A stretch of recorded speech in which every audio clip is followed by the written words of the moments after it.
The year is 1914. Europe, a tapestry of empires and alliances, teeters on the brink. For decades, tensions simmered, nationalism surged. Military build-ups fueled suspicion and paranoia. The assassination of Archduke Franz Ferdinand, heir to the Austro-Hungarian throne, in Sarajevo on June 28, 1914, was the spark. Austria-Hungary, blaming Serbia, issued an ultimatum. The alliance system, a web of treaties meant to deter war, instead became a chain reaction. Germany, backing Austria-Hungary, declared war on Russia and France. Great Britain, bound to defend Belgium's neutrality, joined the fray. The Great War, a conflict that would engulf the world, had begun. The initial stages of the war were marked by rapid movement.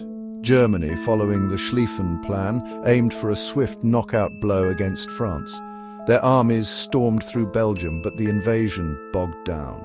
The war on the Western Front settled into a deadly stalemate, a brutal struggle defined by trenches, machine guns and artillery.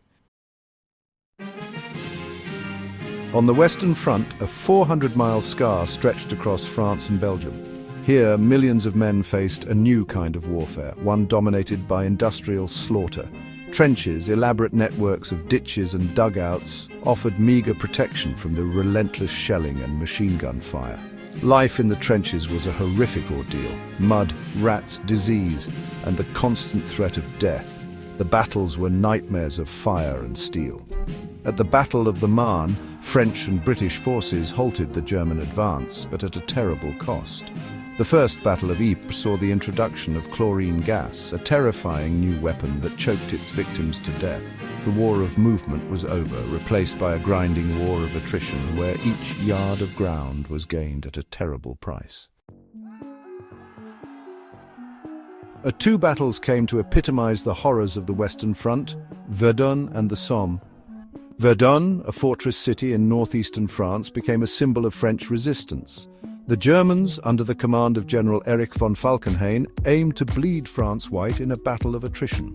For 10 months, from February to December 1916, the two armies clashed in a maelstrom of fire and steel. The Battle of the Somme, launched in July 1916, was intended to relieve the pressure on Verdun and achieve a decisive breakthrough. The British, on the first day of the offensive, suffered nearly 60,000 casualties, the bloodiest day in British military history.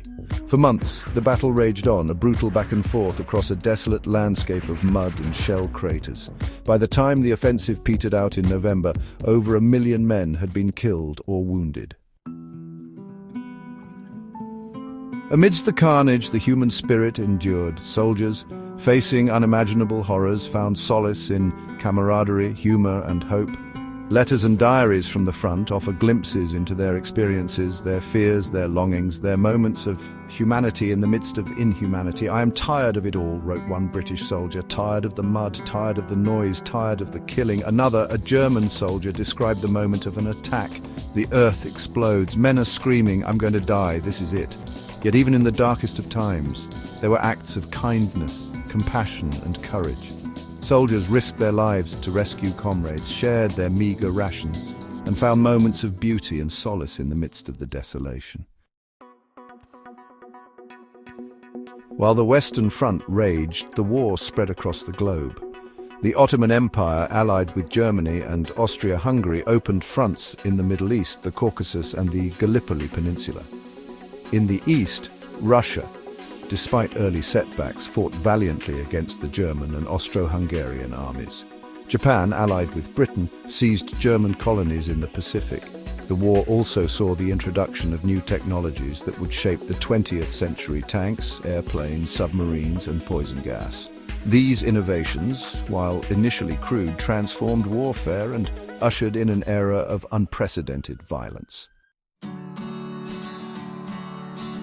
By 1917, the war had reached a stalemate.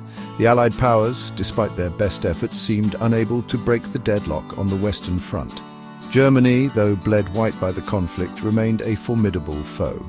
The entry of the United States into the war in April 1917 tipped the balance in favor of the Allies. The arrival of fresh American troops, along with their industrial might, provided a much-needed boost to the Allied war effort.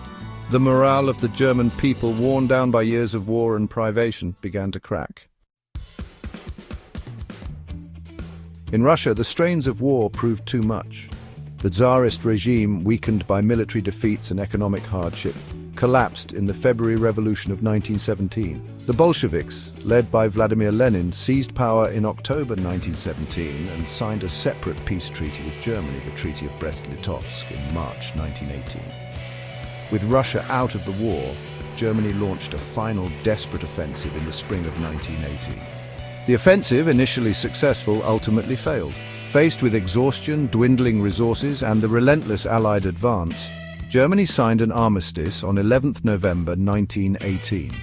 At 11 a.m., on the 11th day of the 11th month, the guns fell silent. The Great War was over.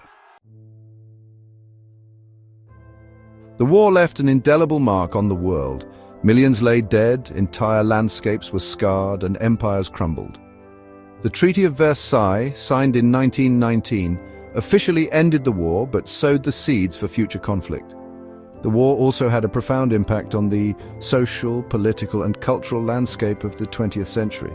It accelerated the rise of new ideologies such as communism and fascism, and led to the redrawing of the map of Europe. The war also had a profound impact on the lives of women, who had played a vital role in the war effort, and led to a re-evaluation of traditional gender roles. The First World War was a watershed moment in human history.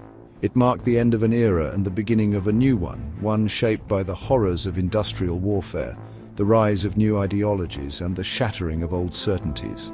The war's legacy continues to resonate today. It serves as a reminder of the human cost of conflict, the fragility of peace, and the importance of remembrance.